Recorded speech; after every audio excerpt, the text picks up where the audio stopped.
And welcome to another edition of Money Talk with Melanie. I am your business diva, Melanie Collette. Welcome, welcome, welcome. I'm broadcasting live via SHR Media and High Place Planet Talk Radio. Welcome, Todd and Chris. Hi, sorry I'm late. Had a couple of little technical difficulties. Hate when computer, I'm a computer teacher. I hate when I have tech problems. It just burns me up. Anyway, the lack of imperfection. Welcome, Nicholas. Welcome, you guys, to the Facey Chat. My guest today is Chris Gaines, who is the editor-in-chief and founder of PatriotGaines.com. And Patriot Gaines, I should say, the budding empire that is Patriot Gaines.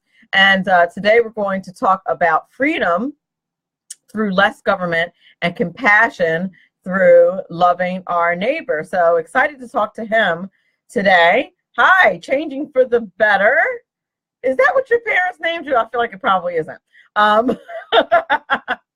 Welcome. So welcome to the Facey Chat. Welcome everybody out there in SHR Media, High Place Planet Talk Radio Land. Michael Wells, welcome.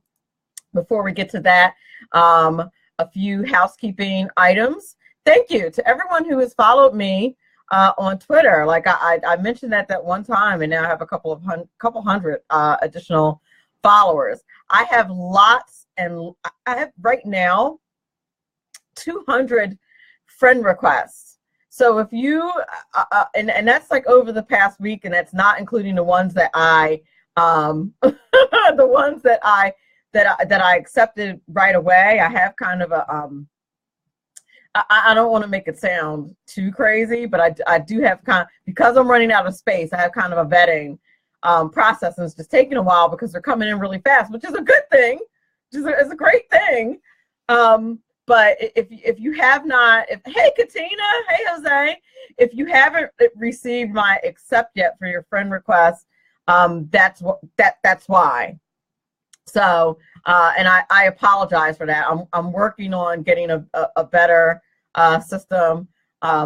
Listen, I appreciate my heavy breathers, but I'm not available.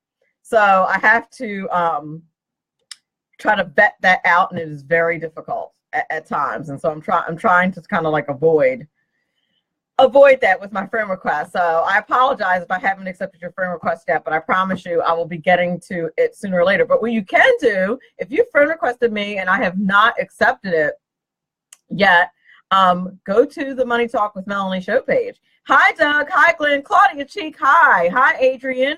Hey, Mike. Hey, Shonda. So if you could go to the Money Talk with Melanie page, that would be awesome. I try to work through like 20 or 30 requests a day, and they just keep coming, which, like I said, is a great thing. But it's a lot. So I'm trying to get through them. And I apologize profusely if I have not accepted your friend request yet. What else is going on? Tomorrow's going to be a re-air. I haven't decided of which show yet. I have a meeting tomorrow. One of the many trillion billion responsibilities that I have is as a commissioner here in Cape May County on the advisory board for the status of women. See, they say Republicans don't care about women's issues and women. I do. So that's one of the things that I do, and I have a meeting for that tomorrow night. So tomorrow will be a re-air, and then Friday I have John Horst, who is a Senate candidate from California. So that should be interesting. So I'm excited to I mean, like, I don't even, you know what? I'm assuming he's an R, but I don't know that for sure. Well, guess we'll find out on Friday when I will have him as my guest. But he's from California, and I've never talked. I've talked to one mayor from California, but that place is crazy town. So I'm kind of looking forward to that. So we'll see. Hi, Ivar. How are you? If you haven't followed me on Twitter yet, the handle is @MoneyTalkMel. I would be remiss during this open. I'm just going to go ahead and blow through that first commercial break since I was late. Remiss if I didn't talk about and gloat just like a tiny bit about how President Trump just knocked it out the park on that on the State of the Union address. Just did a really good job.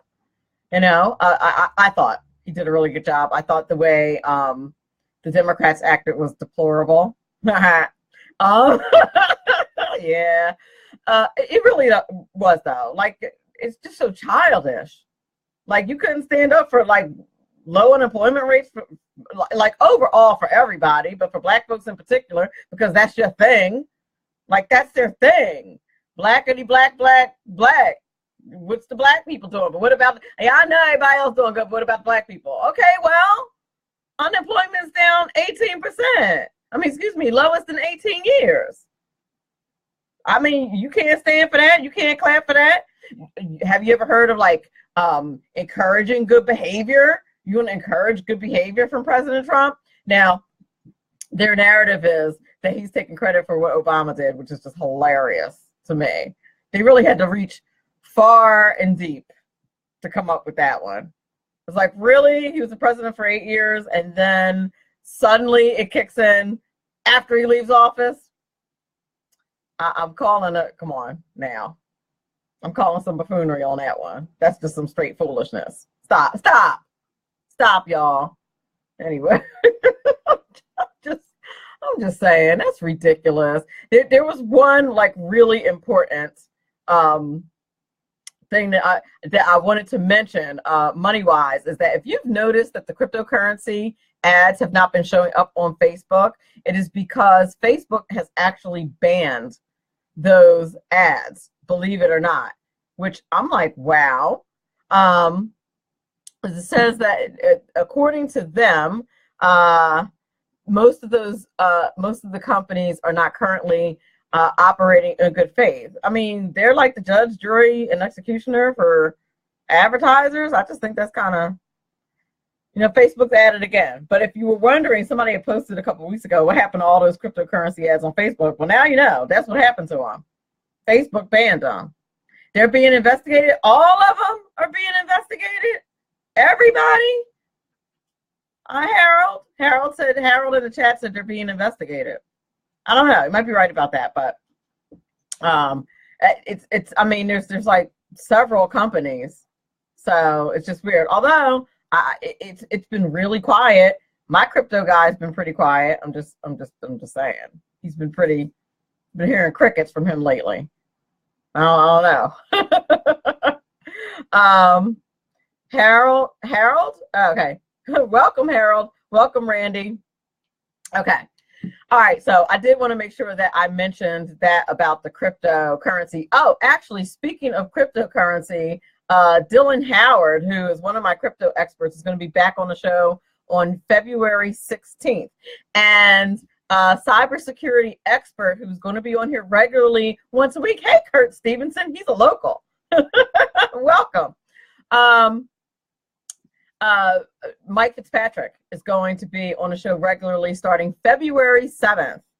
NCX Group cybersecurity expert. And I'm sure we will talk a lot about the blockchain and crypto and some recent thefts and hacks. And there's been quite a few things going on in the cryptocurrency world. So we'll talk about that. All right.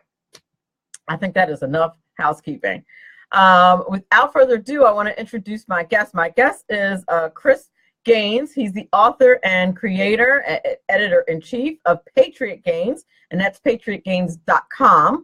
Since the early 1980s, Chris spent the better part of his life operating businesses for small, medium, and large companies.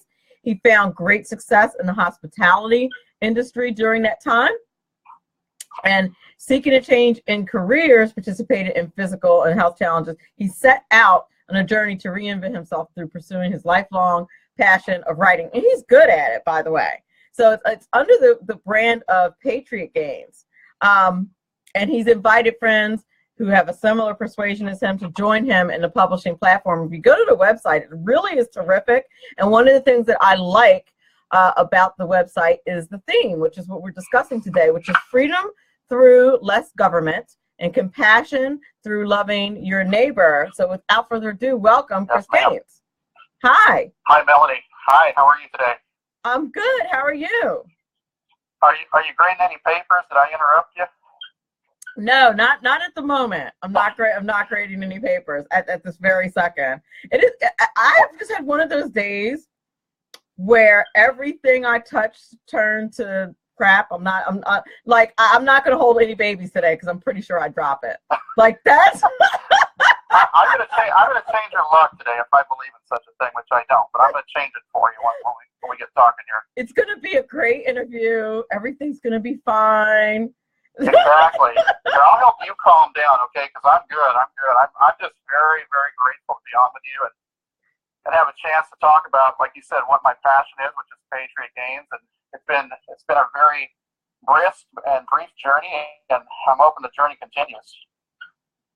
Well, it's a fantastic website, and if you guys are on your computer, you definitely want to tab over. Of course, don't close out the show, but you definitely want to tab over and take a look. So, what inspired you, in particular, to have this particular theme? Because, of course, you could have made anything your theme. Well, exactly, and there's a lot of things that inspired it, but going back, if you go way back, I'm not going to go back to the dinosaur age, but. Because I am one, but if you go back, like we were chatting, the pre-production, I think the earliest I can remember thinking of this sort of tagline was back when Facebook, after Facebook started, when I first got on Facebook, I want to say it was about late 2008, 2009, early, and people would ask you what's your political persuasion? What are you all about and all this stuff? And I thought about it and I thought, I don't know, you can't really put me in any of those boxes. So then it kind of evolved into, this passion to really share, my worldview. And really it started because of things like we dealt with the last 8 years.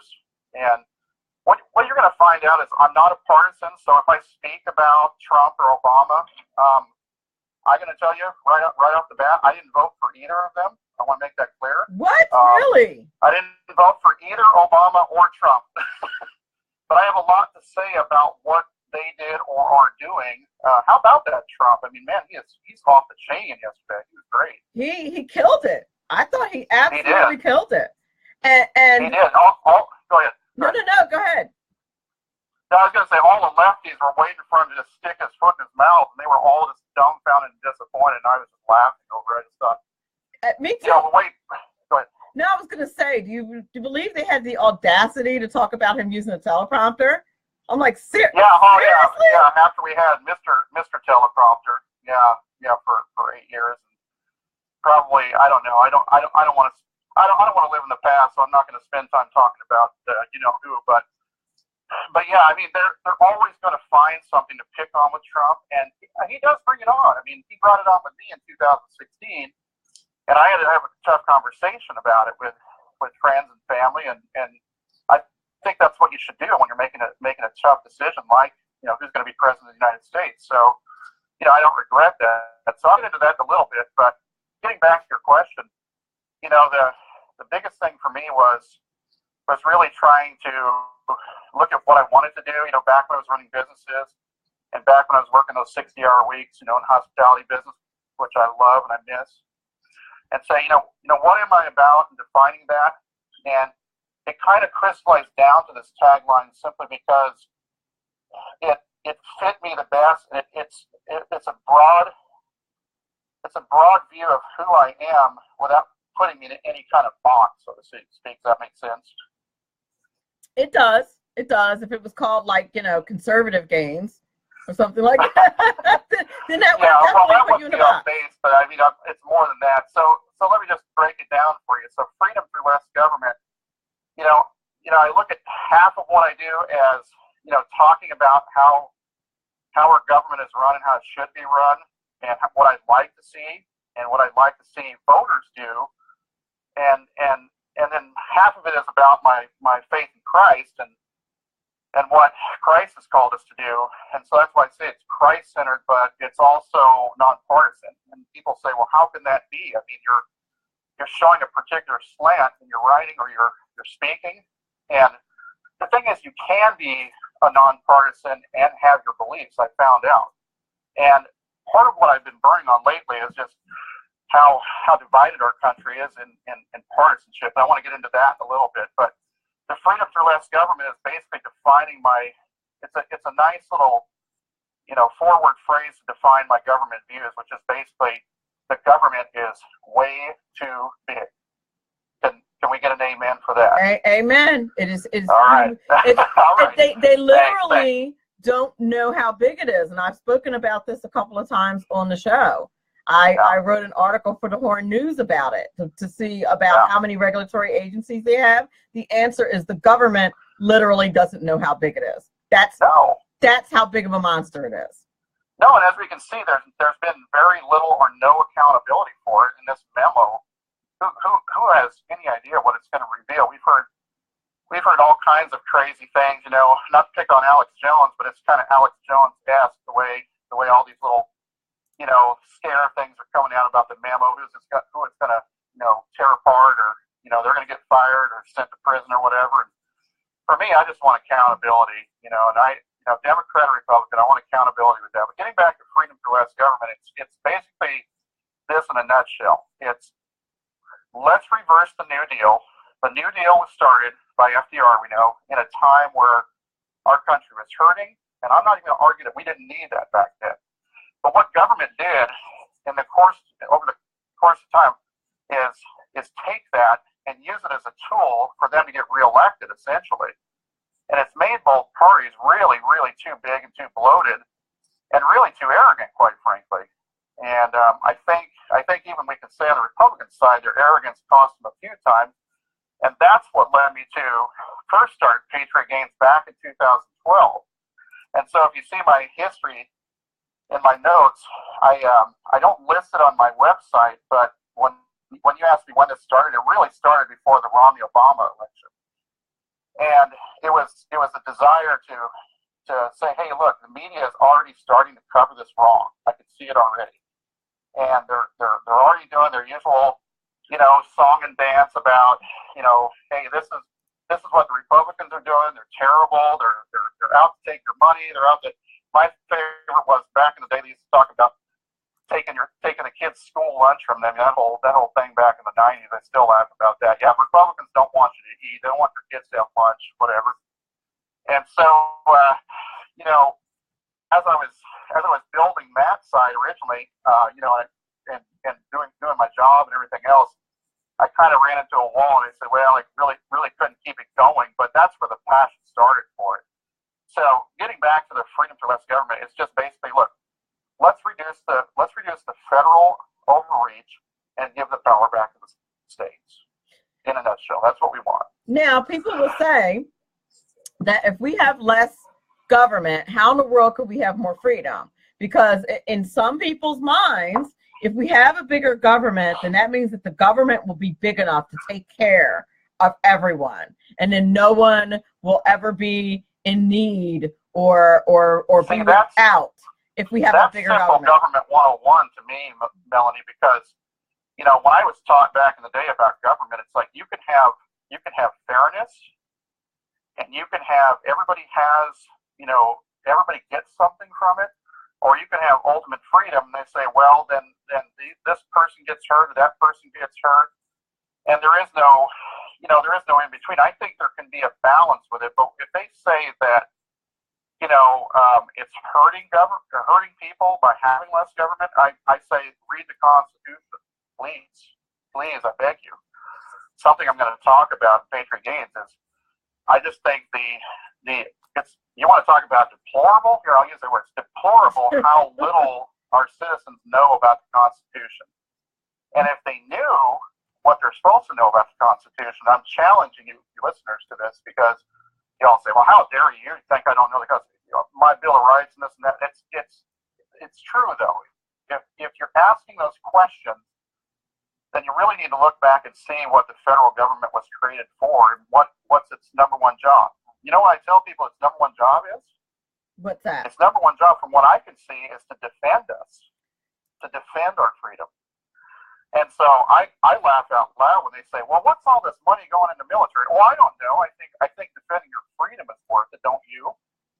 Yeah, I do too. And you know what's funny about that? It's almost, people live in this alternate universe where they think that we're just like here existing, and that like a country like China or Russia would not, at the first opportunity, try to take us over and rule us the same way that they rule their own countries under communism. They don't understand that our freedoms have to be protected and defended. Like that is real talk, and sometimes it can get real ugly and real dirty. And you know that the government basically does that stuff so that we don't have to do it on our front porch. The government does that for us, so that we're not in here with muskets or or AK-40 or AK-47 protecting our homes. That's a great visual that you portrayed there, because you know everybody knows the story about the American Revolution. I hope if they don't, then we're really in trouble. But you know, if the picture you painted is so true, Melanie. That you know, I think with electronic media, and you look at the wars that we've been involved in. You know, it's all on TV. So you see the Gulf War, you know, the first one, done in a few days. The next one, you know, they say we're fighting over oil. I'm not going to get into that. I won't even necessarily disagree with some of that. Right. And there were some things that hurt us for sure there. And then now the wars that we fight are all, you know, it's all with you know, terror at large, I call it, you know, and it's, you know, ISIS and whatnot. And so it's really, really hard to pin down. But without the military, we're not going to have our freedom. We don't have it. We just take it for granted. So all the years that we looked at wars that since I've been alive, and you know, I've been alive since Vietnam, but I was in diapers then, so we won't talk about that. But in the modern era, we'll say, not the dinosaur era, we're looking at, you know, things that we see on TV, and then right away partisanship comes into it. You know, this is over oil. This is over that. This is over that. Look, regardless of what it's over, if we don't have protection from our military, we will be fighting on our own ground here. And then what? Then your freedom will really be in jeopardy. And I think that unless you've gone through that hardship, it's hard for especially the current generation to see that. It is. And again, I don't think that they truly, and I'm not going to say that I truly understand it in the physical sense, but I understand on an intellectual level. We are literally like the most the richest country on the planet, and not just, I don't mean that just financially. I mean the land is rich and produces unlike any other on the planet. It's very valuable. And then when you add to it our freedoms and the Constitution and how we're able to live, that is something to be protected, because there are people out there who would have no problem trying to come take that away. So now in the modern era, you know, good points you bring up, but now that we, you know, we're talking about the federal government and the overreach and what their role is supposed to be, you know, we see that, you know, the ultimate thing is that we're protected, but also that we are not spending so much. So all of these three-letter entities, you know, EPA, DEA, NEA, sorry, it's true. Oh, don't say so. Listen. A lot of them are overreaching, and I'm not saying that all of them don't have a benefit, but we justify it to the ridiculous in some cases. In other words, what they originally were started for, their purpose is not there anymore. Have you ever, for instance, have you looked at state lotteries? You ever looked at that issue? I have heard about the issues with the state lottery. So here's the thing. When I was a kid back in the 80s, they talk about in California they're going to start state lottery. You know what's going to help? What did they tell you it's going to help? Seniors in school districts, I believe. School district, yeah. For us, it was just schools. Help the schools. You know, bet your farm on the lottery. Help the schools. You know where all that money goes now? Most of them are in general funds. They do not get to where they're talking about, and they put all this stuff on paper, and it's baloney. I'm sorry, it is baloney. So the thing is, if you look at government in general, it's supposed to be, look, if you and I want to get into office, You should be able to get into office, get elected. But you know what? Go in and serve the people and serve them and not take advantage of them and get out. That's what we should be doing. We're not doing that. We're hiring the wrong people for the job, people who are using it as a way to build their nest egg, build their wealth, as we've seen with some past candidates and past people in office. But you know, we're also trying to look, you know, and I'm talking about the leaders are trying to look at ways to continue to generate revenue that is really just draining us. That's why when I watched Trump's speech last night, I mean, when he talks about what he saved us, a lot of people on the left are going, well, so what? You know, he's also taking away from people by doing that. I say, you know what? For me, that is a big deal, what he says, because that encourages me to earn more. And it encourages the wealthy who we always pick on to say, hey, they're going to risk and create jobs. That's what I want. That's going to help me. That's going to help you. And right? That's the thing that people don't seem to look past is, or don't seem to understand about the way the economy works. That when those companies get more money and they reinvest it, that they provide jobs for people. Even if, let's just say, even if they just bought stuff with that money, even if they just went out and rolled around in their money and bought expensive things, okay? Right. They're still providing jobs for people because by them buying things, that increases demand for products. Demand for products means you need more people to make them, more people to support the companies that make them. It's always, even if it's not a directly created job, it's still a created job. Nobody just sits on all their money.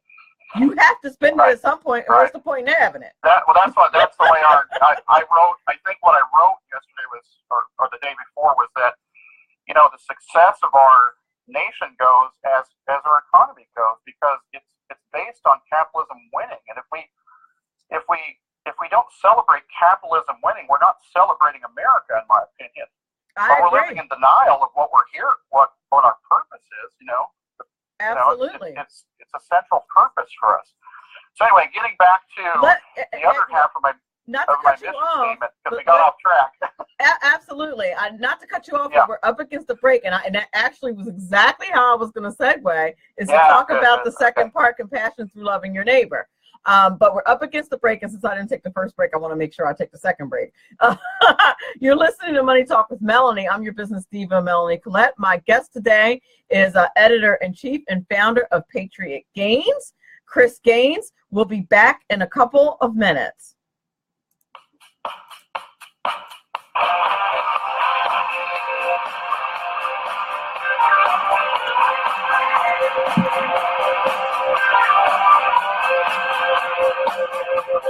What if Mrs. Clinton had become president? Hello, I'm Ron Edwards. On today's page from the Edwards Notebook, I shudder to think of how dismal our lives would be with a Mrs. Clinton administration. For starters, God-given rights that are recognized in the United States Constitution and Bill of Rights would be under an assault far greater than what occurred during the Obama regime. The deep state dwellers would be literally drowning out our exceptional nation way of life under a sea of regulations, some of which could be connected to a United Nations-inspired eradication of our national sovereignty. Robert Mueller, John Podesta, James Comey, and many others would be enjoying the prospect of totally getting away with the abuses of power they have been wielding, and there would be no effort whatsoever to drain the swamp. The cabal of leftist collaborators came within an inch of unleashing a level of misery that rivals fallen nations like Argentina and Venezuela. My fellow Americans, give thanks to God and arise to stand for our future and that of our children and children's children. God bless you. God bless America, and may America bless God. I'm Ron Edwards. Ron Edwards, the new voice of America. Sponsored by the Tri-County Liberty Coalition. My name is David Barnett, and I've been helping people buy and sell small and medium-sized businesses since 2008. So far this year, I've gone on 5 vacations. It's because I've got my own business. When you get tired of being managed by someone else and you decide that business ownership is right for you without the risk of starting your own unproven enterprise, then come over to businessbuyeradvantage.com. There are over 100 YouTube videos on buying and selling businesses that you can watch for free. That's businessbuyeradvantage.com. Who likes paying taxes? Nobody. That's why Eva Rosenberg from TaxMama.com wants you to pay less of them. Read Small Business Taxes Made Easy and learn how legally hiring your spouse and children can slash your taxes. Learn how to set up a business plan that minimizes taxes, the benefits of setting up an exit plan, how to avoid getting audited, and how to legally increase your deductible expenses with better record-keeping techniques. Don't let the IRS squeeze you out of every penny. Visit TaxMama.com. Click on Ask a Tax Question to get free answers to your tax and business questions. That's TaxMama.com. Hello, I'm Tim Hart. I'm the guy BZ hires due to his shameless contract with the SHR Media Network to voice his promos. He'd like me to tell you that the bloviating Zeppelin's Berserk Bobcat Saloon radio show can be found on SHR Media Network, Spreaker, and YouTube every Tuesday and Thursday night at 11 p.m. Eastern and 8 p.m. Pacific, featuring right thinking from a left brain and doing the job the American media maggots won't. You'll find that the speech is free, but the drinks are not. There, in the saloon, just when safety pin manufacturers are running out of metal for the diapers of the leftists, BZ is sending his personal drones of freedom into the wheelhouses and obstacles of lovers of sovereignty and liberty nationally and globally. Broadcasting behind enemy lines in occupied California, BZ swears that no rights were harmed in the making of this promo. Power brokers use corrupt politicians, deceptive Islam, and lies from establishment media to turn the once shining city on a hill into the city of the blind. What do the elites fear? One man with a cane. I'm Dave Milner. Join me at SHR Media, High Plains Talk Radio, Spreaker, iTunes, and YouTube for a different kind of commentary on the unpleasant blind guy. Because truth is not always pleasant. Welcome back. You're listening to Money Talk with Melanie. I am your business diva, Melanie Collette. And my guest today is Chris Gaines, editor-in-chief and founder of Patriot Gaines. And before the break, we were talking about freedom through less government, and we were going to transition into the second theme of his site and in his writing, compassion through loving your neighbor. So what is that about? What's the inspiration for that, Chris? Well, I definitely want to talk about that, but I would be remiss to not say hi to my lovely wife, Jennifer, who's working hard but listening in right now. So hello, Jennifer. I love you. Excellent. Hi, Jennifer. Go ahead. Go ahead. You got to mention your support, and she is my support right now. So absolutely, I love her dearly. Oh, absolutely. Hey, by the way, before I get into this, I got to tell you a funny. Pat Sajak is somebody I follow on Twitter. He just about cracked me up. This will crack you up too. He tweeted in and said, "Hey, you know what? I didn't realize that half the seats in Congress had glue on their seats." That's good. Got you choking on your coffee there. Sorry. Anyway, it's pretty funny. Anyway, I had to share that because that just made me just laugh out loud yesterday during the incredible speech that Trump gave. So anyway, getting back to the mission statement. First of all, I wanted to clarify to your listeners, and I was talking about the genesis of this whole project, and we went back in history like I tend to do. I talk in terms of the very beginning. It was more like three beginnings because that was the beginning of when to come up with this tagline and how it came about. And then the second beginning was really just during that that last few months going into the election in 2012 with Mitt Romney and Barack Obama.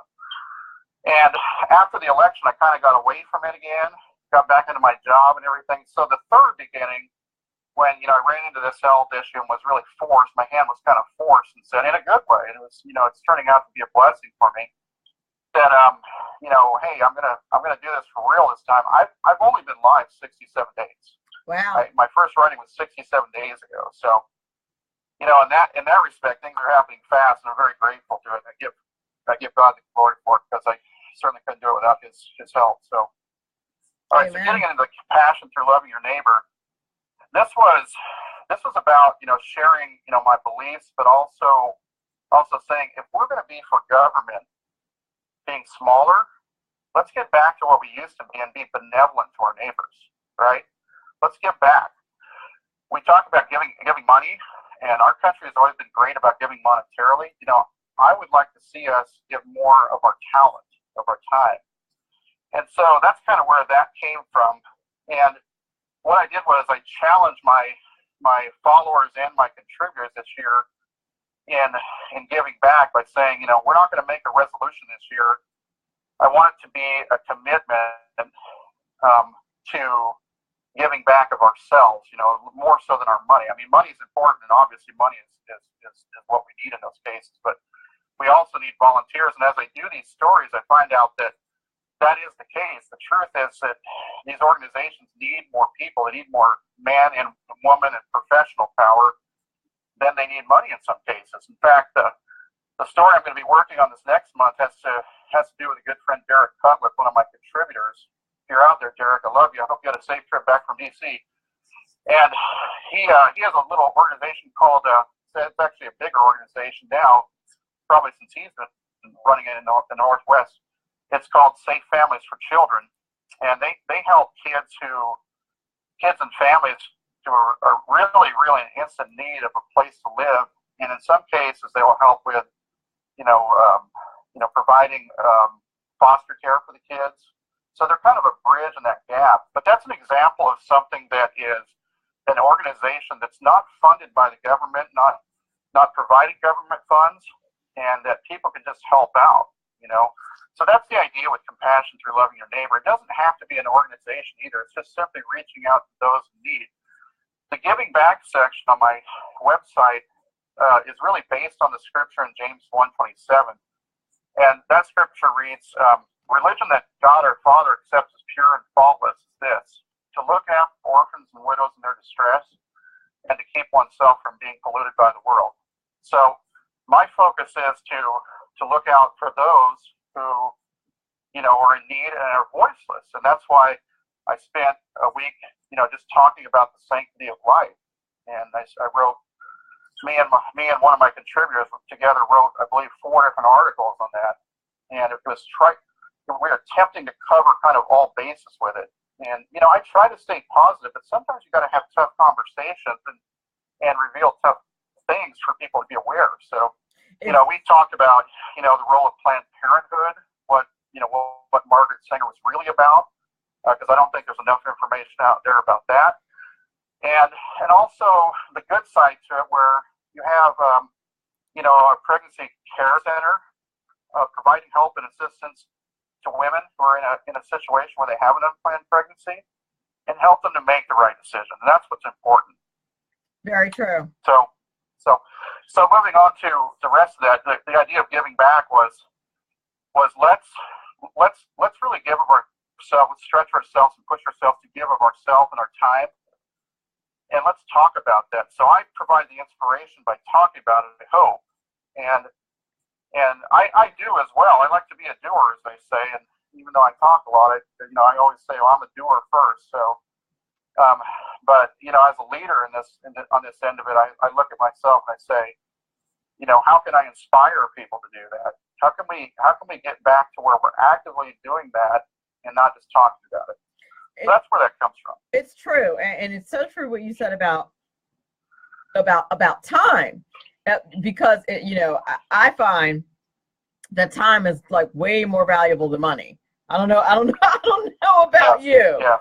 It's just not a commodity. Every morning I'm saying to myself while I'm getting ready, particularly if I start to run a little bit behind my schedule, I'm like, time stand still for no one. Like because I keep thinking, if I could just get 5 more minutes. It's like, no, it's just gonna keep that true? moving. It's like with everything we do, that's the case. I mean, we're always, and I we homeschool our kids, by the way. We were listening to your guest who was talking about homeschooling. One thing I mentioned to them is that time and money are pretty much the same. It's like I've had times in my life where, you know, I have money and I can't spend it, or I have too much time in this case and have no money to spend. Right. But in both cases, both are very, very valuable, and really a lot of the practical part of life is managing both of those. Absolutely. Sure it is.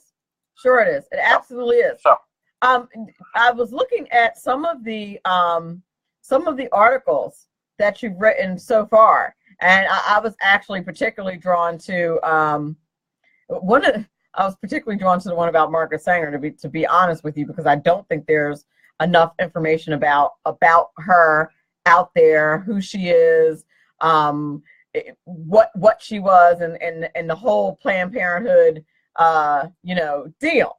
I don't think enough people know about her and like understand where where she was coming from, and that's a big deal. And also what you said about the crisis centers, surely not enough people know about pregnancy crisis centers.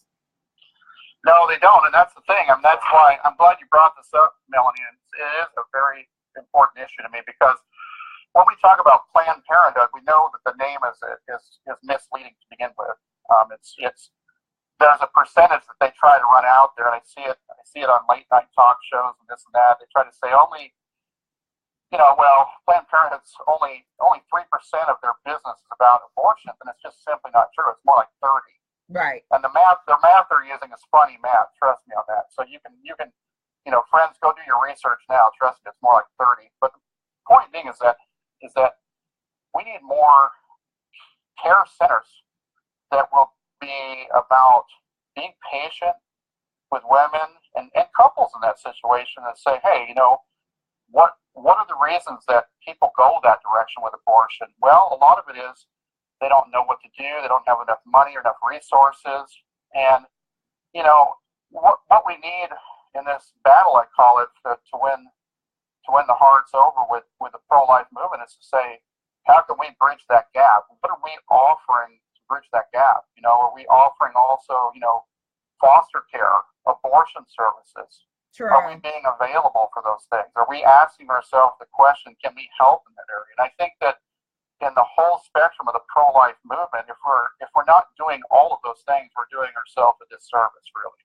It's true. And, that's one of the complaints that you will hear from the left, although, I always tend to push back and say, okay, so kill the kid. Because, they'll say stuff like, well, you conservatives are not stepping up to take care of any of these babies. And I'm like, my retort is always, okay, so kill the kid though? Like, there's a big chasm between like who's going to take care of this baby and taking a life, at least in my opinion. Big chasm. That's a good word, because that's the gap that we want to close. Because with our side, if you're for pro-life, which if you're not for life, I'd like to have a conversation and ask you why, because I'm concerned about you personally. I mean that sincerely. For real. But yeah. with the pro-life movement, it started out as like, hey, we got to stop abortions, and there's a lot of infighting over that, and that was necessary. But now we got to look at the long haul and say, hey, look, we used to look at overturning Roe versus Wade. We got to look at dealing with this in a manner that says, let's be practical. Let's see how we can assist in other ways until that day comes. Indeed. So that's kind of the idea. Indeed, and the way I see it is, first we have to, by trying to get the government to overturn it. I'm not saying that it's a lost cause. I think we should continue to do that.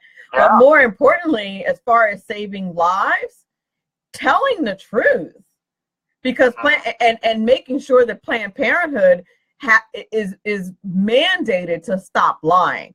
That's the other thing, because they legitimately lie, and that's a problem. They do. And that's a big problem. So we have to me, that's kind of like the first plan of attack is on the ground. Make sure that they're not allowed to lie, and also make sure that the pro-lifers get a fair amount of airtime, that they're not, stifling the message of pro-lifers, which liberals try to do a lot. Right, and I think the movement is really becoming more well-rounded. That you have leaders in all those areas that we've discussed, and they're really building some momentum in trying to bridge that gap, that chasm we're talking about. So, and before we run long here, I wanted to also share some of the things that we talk about on Patriot Gaines that makes us unique is the themes are basically centered around a lot of things we're talking about, but also it's changing the mainstream media narrative by covering topics, or stories from an angle that they fail to cover, and we know that they do that. It's also our focus to cover, focus on positive news stories, getting away from negativity. We want to add humor and levity to it. So in some ways, we will push the envelope with that, like writing down burning hot on the NFL and the whole kneeling thing. And it is a good debate topic. But for me, I don't like the leadership of Roger Goodell, so I call him Gangsta Goodell. So that's my edginess. Like that's my name for him is Gangsta Goodell, and I tweeted him that way, and he won't respond. I don't know why, but I can't imagine. I can't imagine why he wouldn't immediately correct you. Also, some of the things we cover are, destroying partisanship. The thing. If you got just a second here, I want to talk about. We have about 2 minutes. You don't have it. 2 minutes, okay. We talked about Dr.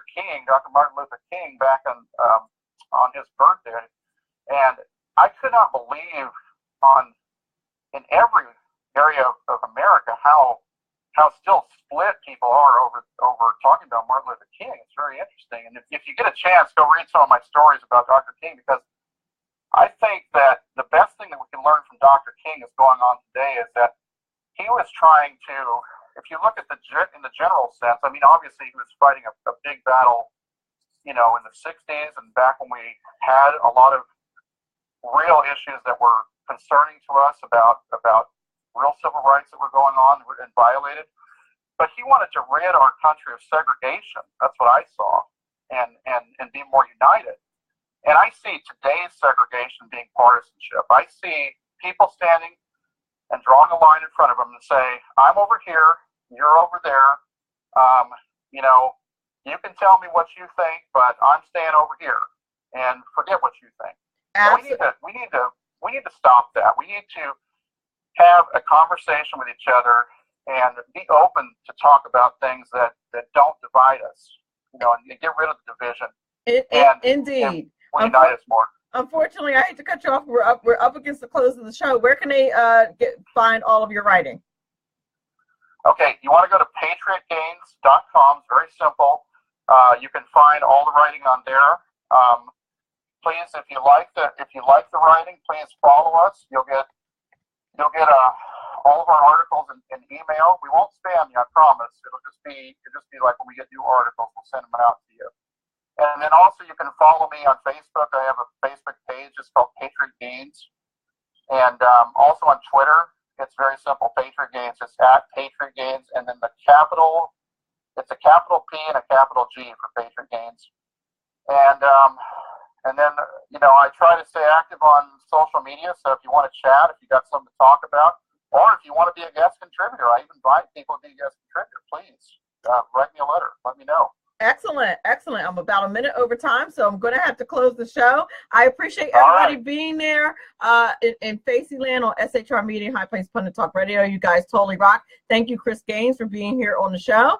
Thank you for having me. Indeed. Hello, contributors. I love you all. You're listening to Money Talk with Melanie. I'm your business diva, Melanie Collette. Remember, all of this is very important because, after all, it is your money.